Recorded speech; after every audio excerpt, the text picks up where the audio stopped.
আপনারা দেখছেন সাধনা। অনেক কথা বলেছেন, নিবেদিতাও বলেছেন, রোমারোলা বলেছেন। আমরা যে রবীন্দ্রনাথের ভাষায় একটু আমরা সহজ করে বুঝতে পারবো, কারণ আমাদের ভারতবর্ষের তথা বঙ্গদেশের তখন যে চিত্র, মানে সামাজিক রাজনৈতিক যে সমস্ত পরিস্থিতি, এই গোড়ামি, কুসংস্কার, আর জাতি বর্ণ প্রথা বা যে সমস্ত সামাজিক জটিলতা একটা দীর্ঘকাল ধরে চলে আসছে এবং সমাজকে বশীভূত করে রেখেছে, সেই রকম পরিস্থিতিতে রবীন্দ্রনাথের ভাবনায় একটু ঠাকুরকে দেখে নিলে মনে হয় ভালো, আমাদের বুঝতে সুবিধা হবে। রবীন্দ্রনাথ বলছেন, পরমহংসদেবকে আমি ভক্তি করি। কারণ পরমহংসদেবকে আগে এই ব্রাহ্ম সমাজ খুব ভালো চোখে দেখতেন না। এমনকি শ্রীরামকৃষ্ণকে আপনারা জানেন অসভ্য, গেঁয়ো বলে বিশেষিত করে তার নামে পুস্তিকা রচনা করে শিয়ালদা স্টেশনে বিলি হয়েছিল। তা এইরকম একটা পরিস্থিতিতে তাছাড়া আদি ব্রাহ্ম সমাজে লাইট অফ করে তাকে অপদস্থ করার পরিকল্পনা হয়েছিল। স্বামীজি দৌড়ে গিয়ে পেছনের দরজা দিয়ে বন্ধ করে নিয়ে চলে গেছিলেন। রবীন্দ্রনাথ ব্রাহ্ম ছিলেন, তিনি নাটক লিখেছিলেন। নাটকে লিখেছিলেন এই যে শক্তি পূজা বিরোধী, বলির বিরোধী লেখা লিখেছিলেন, তা সংলাপে রয়েছে। তা সেই রবীন্দ্রনাথ শ্রীরামকৃষ্ণ সম্পর্কে শতবার্ষিকী অনুষ্ঠানে কলকাতা বিশ্ববিদ্যালয়ের সেনেট হলে তিনি বসে বসে একটা কবিতা লিখে দিয়েছিলেন, বহু সাধকের বহু সাধনার ধারা, এটা আপনারা সকলেই জানেন। কিন্তু তার গদ্যে লেখা একটা তার নিজের অনুভূতি থেকে তিনি বলছেন, পরমহংসদেবকে আমি ভক্তি করি কারণ তিনি ধর্মীয় নৈরাজ্যের মরুযুগে নিজের উপলব্ধির দ্বারা আমাদের আধ্যাত্মিক ঐতিহ্যের সত্যতা প্রমাণ করেছেন। আমাদের যে ভারতবর্ষের আধ্যাত্মিক ঐতিহ্য, বঙ্গ ঐতিহ্য, তার যে একটা সত্যতা রয়েছে, সেটা নিজের উপলব্ধির দ্বারা তিনি তার সত্যতা প্রমাণ করেছে। সেটা যে মিথ্যা নয়, ভ্রান্ত নয়, সেজন্য তাকে আমি ভক্তি করি।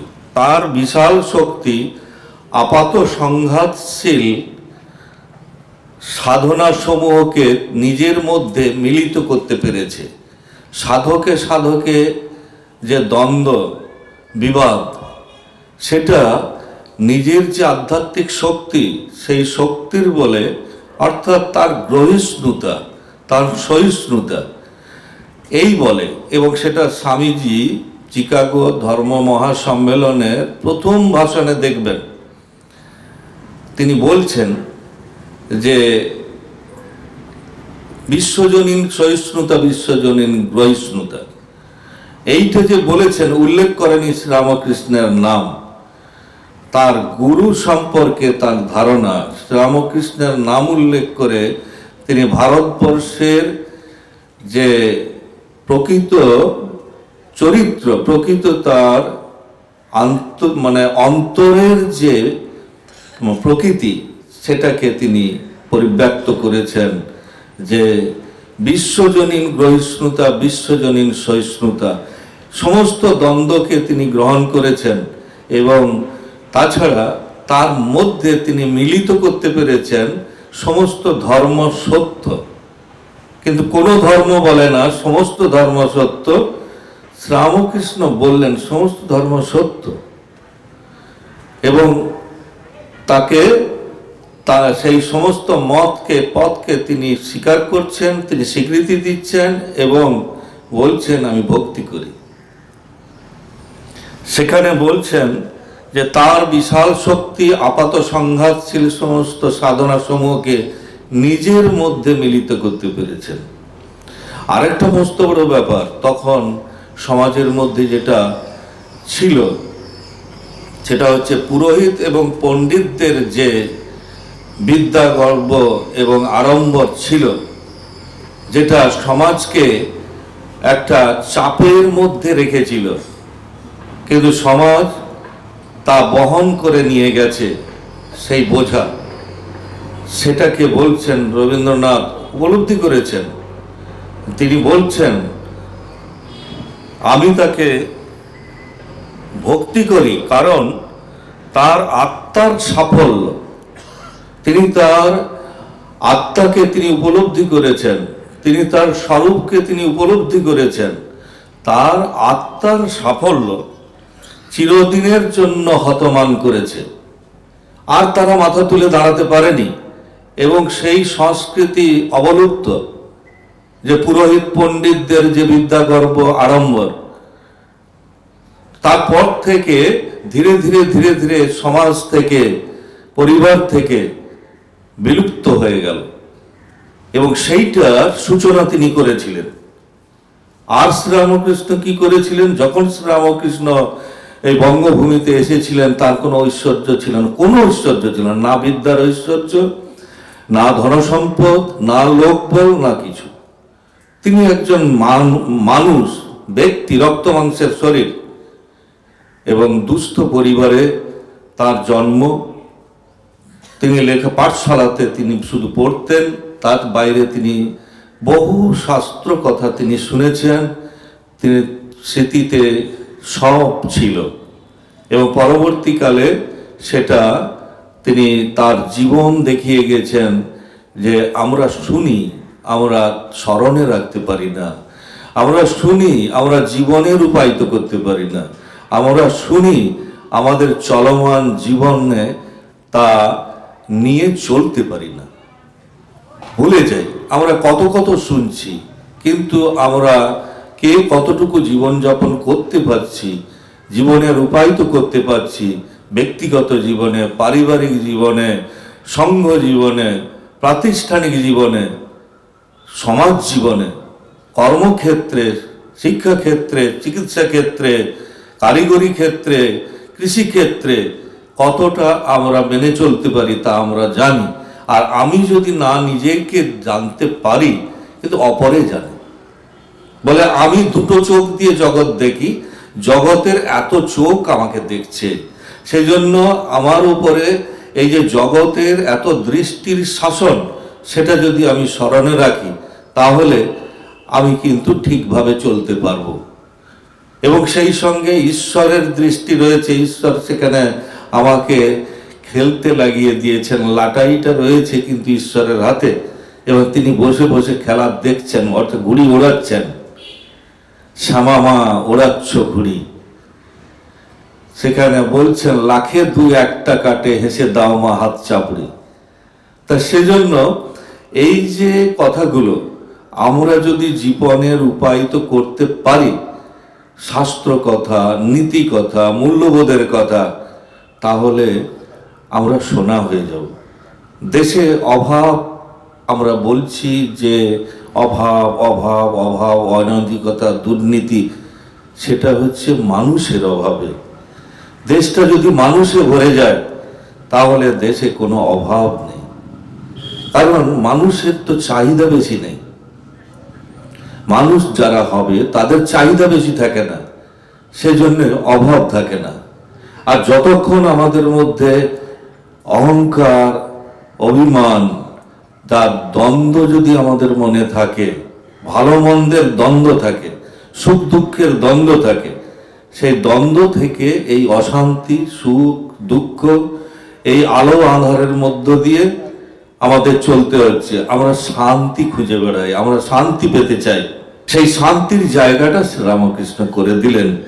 সেই শেষ লাইনে তিনি বলছেন, চিরদিনের জন্য অপমান করেছে পণ্ডিত ও পুরোহিতদের মিথ্যা বিদ্যাগর্বকে। এই যে পণ্ডিত এবং পুরোহিতদের মিথ্যা বিদ্যাগর্ব, সেটা কিন্তু রবীন্দ্রনাথ প্রত্যক্ষ করেছেন। তারা যেটা দেখায় সেটা হচ্ছে কৃত্রিম, সেটা অভিনয়, কিন্তু এর সত্যতা নেই। শ্রীরামকৃষ্ণের সাধনায় সত্যতা আছে, তার সাফল্যের সত্যতা আছে, তার আত্মার সত্যতা আছে। সেই বস্তুকে, অমৃত বস্তুকে তিনি লাভ করেছেন। দাদাকে বলছেন, আমি চাল কলা বাঁধা বিদ্যে পড়ব না। সঞ্জীব বাবুর একটা খুব সুন্দর একটা, উনি তো এই রম্য রচনা লেখেন, তা এখন একটু অসুস্থ আছেন, চোখে স্ট্রোক হয়েছে। তা তার একটা কথা আমার মনে পড়ে গেল। বলছে, শিশু মাতৃগর্ভে থেকে শুনছে তাকে ক্যারিয়ার তৈরি করতে হবে, ইংলিশ শিখতে হবে, ইঞ্জিনিয়ার হতে হবে, ডাক্তার হতে হবে। শুনে সে ভূমিষ্ঠ হলো, মা বাবা তাকে ইংরেজি শেখাচ্ছেন। তা তিনি নানা রকম ভঙ্গি করে শব্দ প্রয়োগ, পুষ্পাস, হুডহাট, এইরকম সমস্ত শব্দ ব্যবহার করেছেন। ইংরেজি শিক্ষা হলো, এইবারে তাকে স্কুলে যেতে হবে।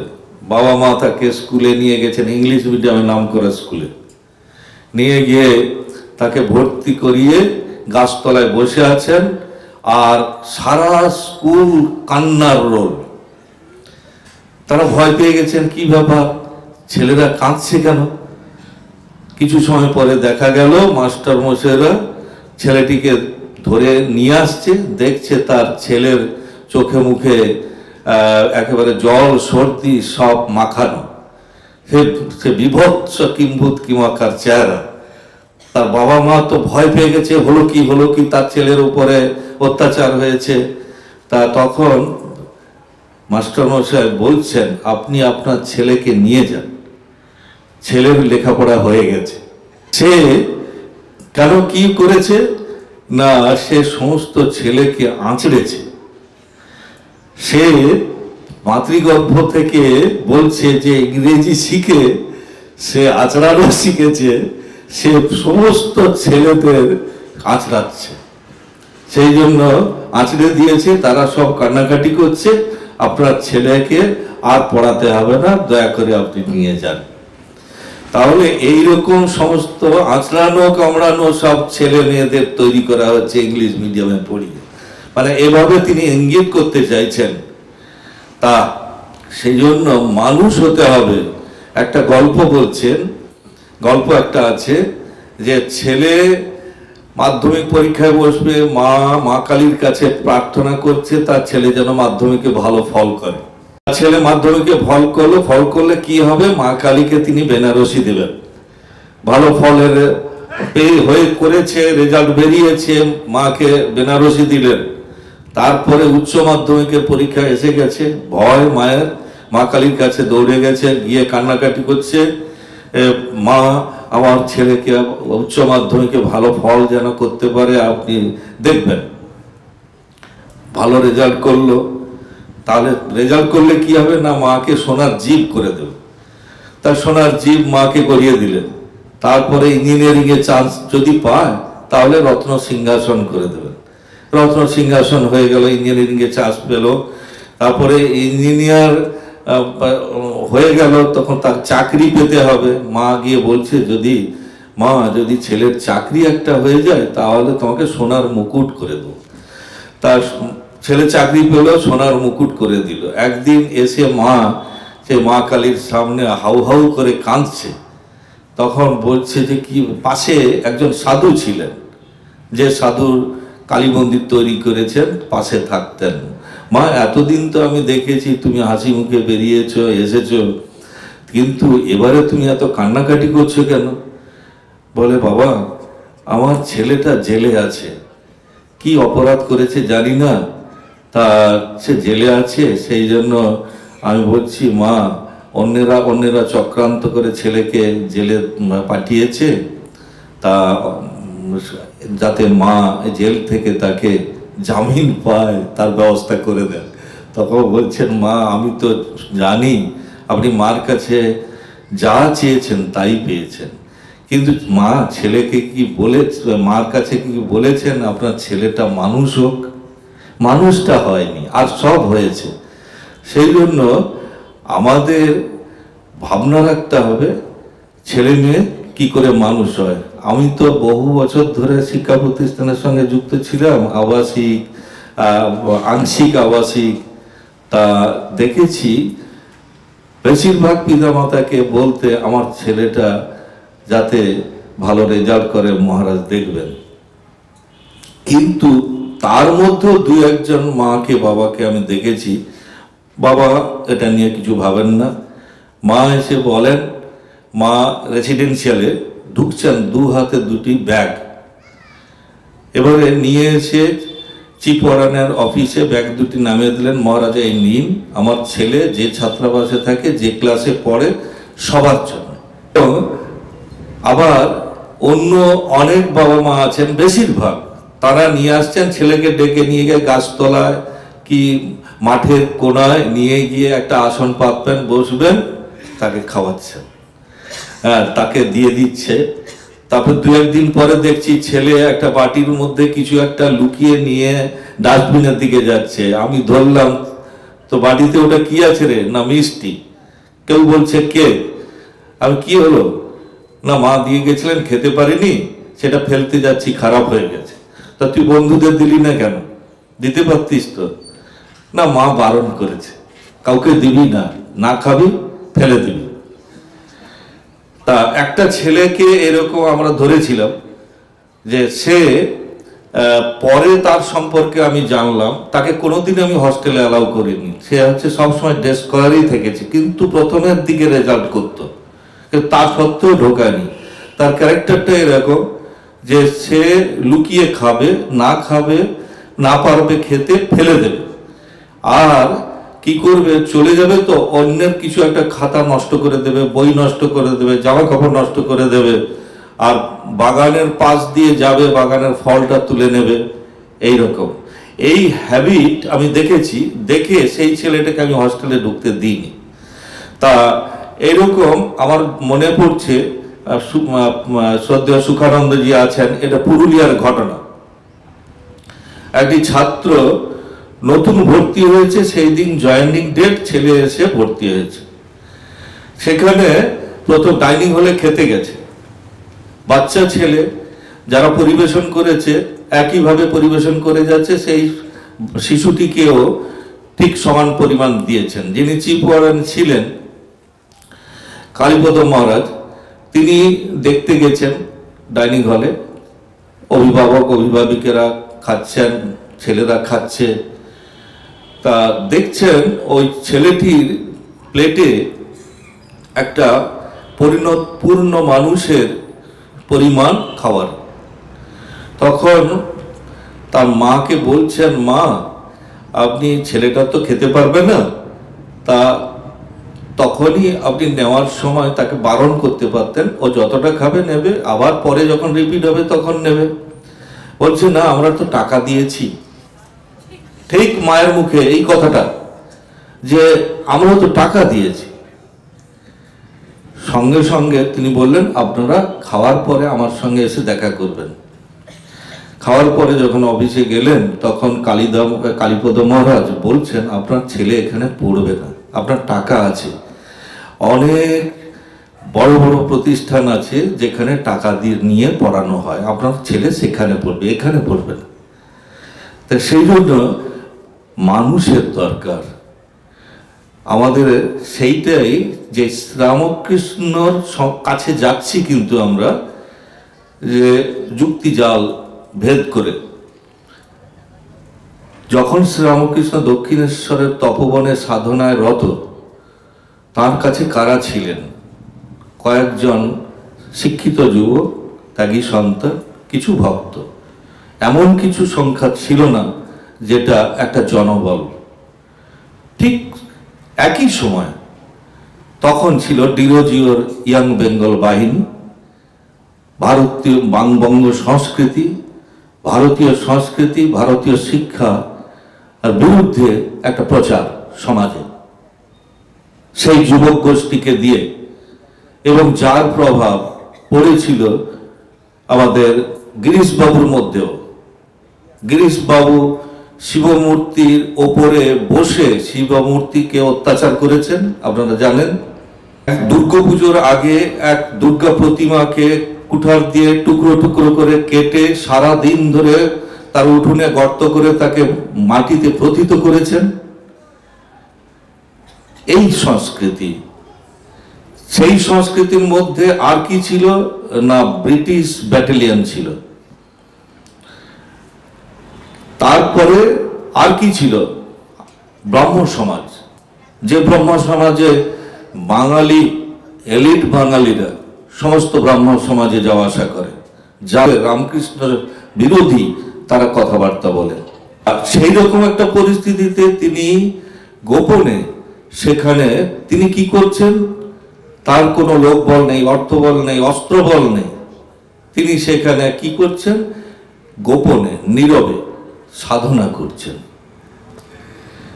সেই শক্তি তাদের মধ্যে সেখানে তাদেরকে উদ্বুদ্ধ করছে, তাদেরকে মোহিত করছে, তাদেরকে আকৃষ্ট করে সেখানে রেখেছেন। বাড়ি, পিতা মাতা, আত্মীয় স্বজনকে ভুলিয়ে দিচ্ছে যে ভালোবাসা, যে আকর্ষণ, যে আনন্দ, সেই আত্মার আনন্দের, সেই আনন্দময়ের আনন্দে তারা ভরপুর হয়ে আছে। তারা শুধু রামকৃষ্ণের ভালোবাসা আর আনন্দময়ীর আনন্দ, এই দুইয়ের মধ্যে নিজেদের জীবন গোপনে গঠন করছেন, নিজেরা শক্তি সঞ্চয় করছেন। যে শক্তি নিয়ে, যে ক্ষমতা নিয়ে, যে বল নিয়ে সারা পৃথিবীময় তারা সংগ্রাম করবেন। কার বিরুদ্ধে না, ভারতবর্ষ সম্পর্কে যে বিরুদ্ধ ভাব সারা পৃথিবীময় রয়েছে তার বিরুদ্ধে, এবং সে ভারতবর্ষের যে সনাতন আদর্শ, ধর্ম, সংস্কৃতি, তাকে তুলে ধরবেন। শ্রীরামকৃষ্ণকে নয়, শ্রীমা সারদা দেবীকে নয়, ভারতবর্ষ সম্পর্কে। আর কি অর্থ সংগ্রহ করবেন ভারতবর্ষ থেকে দারিদ্র দূর করবার। তিনি সূত্র পেয়ে গেলেন বিদেশের মাটিতে, বিদেশ দেখে, ইউরোপ আমেরিকা দেখে, যে এই সমাধানের পথ একমাত্র শিক্ষা। তার জন্য নিবেদিতাকে তিনি সংগ্রহ করে তিনি নিয়ে এলেন। সেও, মা বলছেন, ও দেশে জন্মেছে তার প্রচারের জন্য, সে তো এখানকার। অর্থাৎ নিবেদিতা জন্মগ্রহণ করেছেন আইরিশে, কিন্তু তিনি হচ্ছেন এদেশের, এই ভাবের, এই আদর্শের। এই যে কাজটা, যেমন শ্রীরামকৃষ্ণকে ভবতারিণী, তাকে দিয়ে ভবতারিণী শ্রীরামকৃষ্ণকে দিয়ে সমস্ত সাধনা করে নিয়েছিলেন। তার কাছে যে সমস্ত গুরুরা এসেছেন তারা কিন্তু স্বয়ং সম্পূর্ণ নন, তারা পূর্ণ নন। কারণ ভৈরবী ব্রাহ্মণী এসেছেন, তিনি সিদ্ধ সাধিকা, কিন্তু তিনিও অপূর্ণ ছিলেন। এখানে শ্রীরামকৃষ্ণের সংস্পর্শে এসে দেখলেন যে স্ত্রীকে রেখেও এই উচ্চ সাধক হওয়া যায়, উচ্চ অধিকারী হওয়া যায়। তিনি দেখলেন, এখানে এসে নিজেকে পরিবর্তন করলেন। জাতপাতের যে দ্বন্দ্ব তার মধ্যে ছিল, তিনি ব্রাহ্মণ অব্রাহ্মণের যে গোড়ামি ছিল তার মধ্য থেকে চলে গেল। তিনি চলে গেলেন কাশীতে। রামকৃষ্ণের সঙ্গে দেখা হয়েছিল কাশীতে। সেখান ছেড়ে তিনি রামকৃষ্ণের কথাতে তিনি বৃন্দাবনে গিয়েছিলেন। আর তোতাপুরী, তিনি মাকে মানেন না, মায়াকে মানেন না, কেননা তিনি অদ্বৈত সাধক, অদ্বৈত বেদান্তের সাধক। তিনি, তার নির্বিকল্প সমাধি লাভ হয়েছে, তিনি মায়া মানেন না। শ্রীরামকৃষ্ণ মা মা করছেন, হাততালি দিচ্ছেন, কে আর ওটি টক্তিও। তারপরে তিনি মায়ার পরীক্ষাটা পেয়ে গেলেন। নিজের শরীর খারাপ হলো, তিনি নিজেকে আর শরীর বোধ যাতে না আসে, তিনি সেজন্য তিনি নিজেকে বিসর্জন দিতে গঙ্গার মধ্যে তিনি প্রবেশ করলেন মধ্যরাত্রিতে, যাতে কেউ না দেখতে পায়। তিনি নেমে যাচ্ছেন, জল নেমে যাচ্ছে, মধ্য গঙ্গায় গিয়ে দেখছেন হাঁটু জল, তাতে আত্মবিসর্জন দেওয়া যাবে না। আর চতুর্দিকে শুনছেন মা মা রব।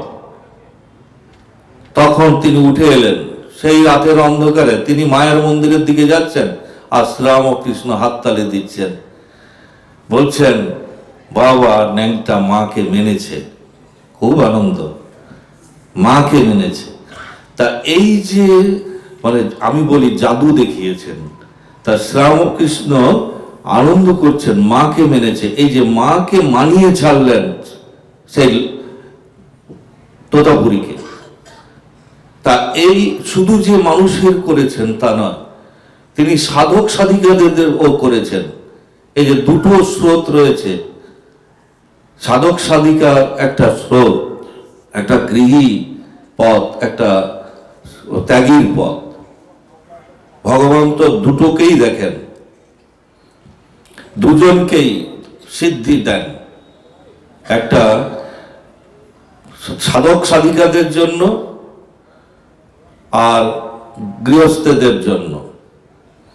সেই জন্য জগন্মাতা কাউকে বঞ্চিত করেন না, সবাইকে যার পেটে যা সয় তিনি তারা সেইভাবেই সেবা করে থাকেন। কিন্তু আজকে যে অর্থমুখী সভ্যতা, আজকে যে আমাদের দেশে যে সকলে একটা অর্থ অর্থ অর্থ যেন বলে চলছেন। স্বামীজি বলতেন ভারতবর্ষ ভারতবর্ষ ভারতবর্ষ, কোথা থেকে কোথায় চলে এলো অর্থ অর্থ অর্থ, অর্থের রব।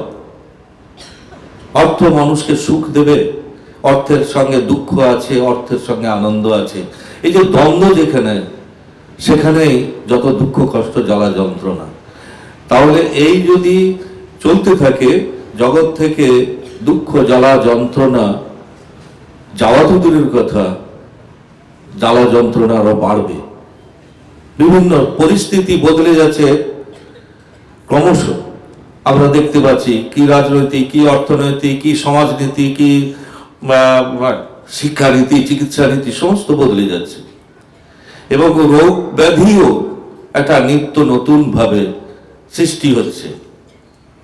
তার কারণ যে দুর্নীতিতে হয় কি, আপনার সব জায়গায় রন্ধ্রে রন্ধ্রে ঢুকে যায়, খাদ্যে ভেজাল, ওষুধে ভেজাল, শিশু খাদ্যে ভেজাল। তা চিকিৎসক বলছেন, আমাদের জওহর মহারাজ বলছিলেন যে শুধু তারা যে চিকিৎসা করেন তারা পকেটও কাটেন। তা চিকিৎসকরা শুধু যে চিকিৎসা করেন, অপারেশন করেন, হার্ট কাটছেন, লিভার কাটছেন, তা শরীরে বিভিন্ন অঙ্গ প্রত্যঙ্গ কাটছেন, অপারেশন করছেন, কিন্তু পকেটও কাটেন। তা সেই জন্য এই যে সেবা একটা সমাজের মধ্যে চলে এসেছিল দীর্ঘকাল ধরে শিক্ষক এবং ডাক্তারদের মধ্যে, এখন শিক্ষিত সমাজ সম্পর্কে বিশেষজ্ঞরা এটা বলেছেন, এই যে আমাদের বর্তমান যে পরিস্থিতি, এটা আমেরিকাতে এই যে প্রাইভেট টিউশন প্রথাটা আমেরিকাতে ছিল, এবং সেটা একজন সাংবাদিক একটা পত্রিকায় তিনি একটা বিরুদ্ধে লিখেছিলেন। পরবর্তীকালে সেটা সমুদ্র পেরিয়ে চলে এলো ভারতবর্ষে। ধীরে ধীরে ধীরে ধীরে এখন স্কুল শিক্ষা, প্রতিষ্ঠানের শিক্ষা বলতে আর নেই, এখন চলছে সব প্রাইভেট এডুকেশন। অথচ সরকারি বিদ্যালয় যে সমস্ত চলছে, সরকারি বিদ্যালয়ে অনেক আমরা জানি যে দুস্থ ছেলেমেয়েরা তারাও প্রাইভেট পড়ে। একজন দুস্থ পরিবারের ছেলে, সে পাস করতে পারেনি, তার বাবা মাকে বলছে আমার ছেলের পেছনে আমি 2000 টাকা খরচা করেছি, আমার ছেলে পাস করলো না কেন? তখন আমি বলছি আপনার ছেলে তো প্রাইভেট টিউশন পড়ে। বলে হ্যাঁ। তা আপনি তাকে গিয়ে জিজ্ঞেস করুন। আমাকে বলছেন যে এবারে ছেড়ে দিন। এদিকে আসার সঙ্গে সঙ্গে বলছেন মঞ্চে চলুন, আপনাকে বরণ করে দিই। তারপরে বলছে চলুন আপনাকে বিসর্জন দিয়ে। তা এইরকম অ্যাডমিনিস্ট্রেটর। তা আমার একটু আপনাদের সামনে দাঁড়াবারও সুযোগ নেই, সেই জন্য আমি খুবই খুশি, আনন্দিত আপনারা আমার সঙ্গে রইলেন, সহ্য করলেন আমাদের অনেক জ্বালা যন্ত্রণা। প্রাইভেট টিউটারের যে কথাটা সে বলছে যে আমি বললাম আপনি প্রাইভেট টিউটারের সঙ্গে কথা বলুন, ছেলে আপনার ফেল করলো কেন? আমি বলে দিয়েছি প্রাইভেট টিউটারকে জিজ্ঞেস করুন, আমাকে জিজ্ঞেস না করে আপনার ছেলে ফেল করলো কেন। আপনারা প্রাইভেট টিউটারকে গিয়ে জিজ্ঞেস করুন আপনার ছেলে ফেল করলো কেন। প্রাইভেট টিউটাররাও পড়ায় না, তারা ছেলেকে বসিয়ে দিয়ে তারা তার সঙ্গে গল্প করে, না হলে অন্য ব্যবসা করে, হয়তো একটা দোকান চালাচ্ছে। সেজন্য সমাজ চিত্রটা এরকম ধীরে ধীরে রন্ধ্রে রন্ধ্রে ঘুম ধরে যাচ্ছে। সেজন্য আর আমাদের হতাশ হবার কিছু নেই। মেধাবী ছাত্রছাত্রী, ভালো ছাত্রছাত্রীর অভাব আছে, সে ভালো ছেলে মেয়ের অভাব আছে। আমরা যে গুটি কত খারাপ ছেলে মেয়েকে দেখি সেগুলো সংখ্যালঘু, কারণ তারা নেচে বেড়াচ্ছে, গেয়ে বেড়াচ্ছে, রাস্তাঘাটে তারা ঘুরে বেড়াচ্ছে। আর ওইগুলোকে দেখে আমাদের ভাববার কোনো কারণ নেই যে আমাদের সব ছেলে মেয়ে খারাপ হয়ে যাচ্ছে। একটা আন্তর্জাতিক নারী দিবসে একটা ছোট্ট ক্যাপশন বেরিয়েছিল আমেরিকা জার্নালে। সেখানে বলছেন একজন বিদুষী মহিলাকে সাংবাদিক প্রশ্ন করছে, আচ্ছা মেধাবী মেয়েরা কি হারিয়ে যাচ্ছে, বকে যাচ্ছে, শব্দটা ব্যবহার করেছে, মেধাবী মেয়েরা কি বকে যাচ্ছে? বলে কেন মেধাবী মেয়েরা বকে যাবে কেন? বকে যাওয়া মেয়েদেরই বেশি চোখে পড়ে। তা সেই জন্য যারা বকে গেছে তারাই ঘুরে বেড়ায়, যারা পড়াশুনো করে, যারা সাধনা করে, তপস্যা করে, তারা বাইরে ঘুরতে যাবে কেন? তাদের সময় কোথায়? তারা নিজেদের জীবন নিয়ে তারা ব্যস্ত। তা সেজন্য ওরা আছে বলে জগৎ আছে, এবং এই সংস্কৃতিটা ভারতবর্ষ সারা পৃথিবীকে অতীতে দিয়ে এসছে, আগামী দিনেও দেবে। সেই ভারতবর্ষ বেঁচে আছে, স্বামীজি বলছেন। এবং যেটা বেঁচে আছে আমি বলছি যে আমাদের জেনারেশন থেকে জেনারেশনে, প্রজন্ম থেকে প্রজন্মে কিন্তু বুদ্ধির বিকাশ হচ্ছে, যেটা মহাপুরুষদের মধ্যে, ধর্ম প্রচারকদের মধ্যে যে মেধার বিকাশ ঘটেছিল। মেধার বিকাশ আমরা সাধারণত শিক্ষা মেধাকে শুধু বুঝি, কিন্তু শিক্ষার মেধা যথেষ্ট নয়। শিক্ষা মেধার পরে যারা মেধা নিয়ে যারা গবেষণা করেছেন তাদের কথা, গবেষকদের, যে মেধা, শিক্ষা মেধা প্রথমে কাজ করে শিশু জন্মাবার পর থেকে। তখন সে শিশুটা কিন্তু পশু। সে জুলিয়ান হাক্সলে দার্শনিক বলছেন যে যে পর্যন্ত না দুগ্ধপোষ্য পশুটার সম্পূর্ণ বিনাশ ঘটছে, তার সে পর্যন্ত তার মানবতার বিকাশ ঘটা সম্ভব নয়।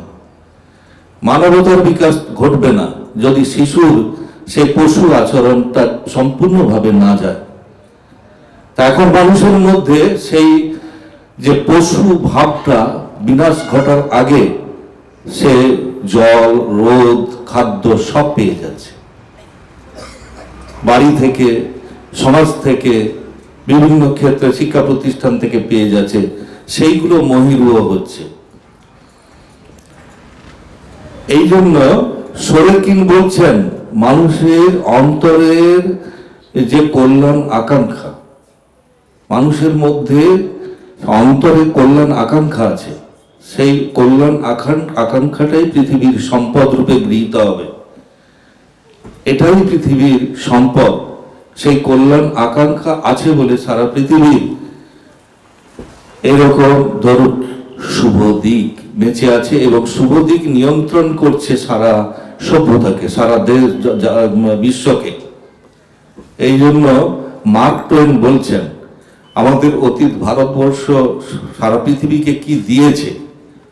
বলছেন মার্ক টোয়েন যে দিয়েছে যে সারা পৃথিবীতে যে মানব জাতি, সেই মানব জাতির আঁতুর ঘর ভারতবর্ষ, ভাষার গর্ভগৃহ। আমাদের ভারতবর্ষের ভাষা পৃথিবীর সমস্ত ভাষার গর্ভগৃহ, এখানে তাদের জন্ম। আর কি না, ইতিহাসের জননী। এই ভারতবর্ষের যে ইতিহাস, এই ইতিহাস সারা পৃথিবীর ইতিহাসের জননী, ঐতিহ্যের মাতামহী, পরম্পরার প্রমাতামহী। তাহলে বাকি কি রইল?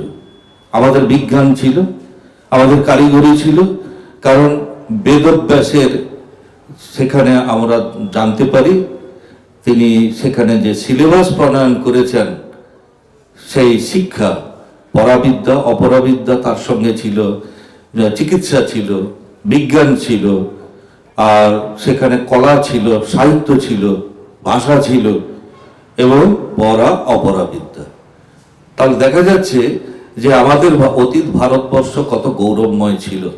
তাদের মধ্যে ত্যাগ, তপস্যা, সাধনা, বিদ্যার চর্চা, এবং সেটা ধীরে ধীরে ধীরে ধীরে বিদ্যার চর্চা এখন প্রাইভেট টিউশনে গিয়ে পর্যবসিত, এবং শিক্ষকদের যেমন দেখছে ছেলেমেয়েরা তেমনই তৈরি হচ্ছে। আজকাল শিক্ষকদের দেখা যায় ক্লাস কন্ট্রোল করতে পারে না, কারণ তারা তো আদৌ স্কুলে পড়েনি। কারণ তারা ব্যাগ কাঁধে করে গেছে, অ্যাডমিশন হয়েছে, অ্যাটেন্ডেন্স দিয়েছে, কারণ তারা তো বেঞ্চে বসে শিক্ষা গ্রহণ করেনি, ক্লাস ডিসিপ্লিন তারা মেনটেন করেনি, সেজন্য তারা ক্লাস কন্ট্রোল করতে শেখেনি, এবং তারা হচ্ছে গিয়েই সঙ্গে সঙ্গে টেবিলের উপরে বসে পড়ে। তারা আরাম চায় আর বাড়ির কাছে শিক্ষকতা করতে চায়।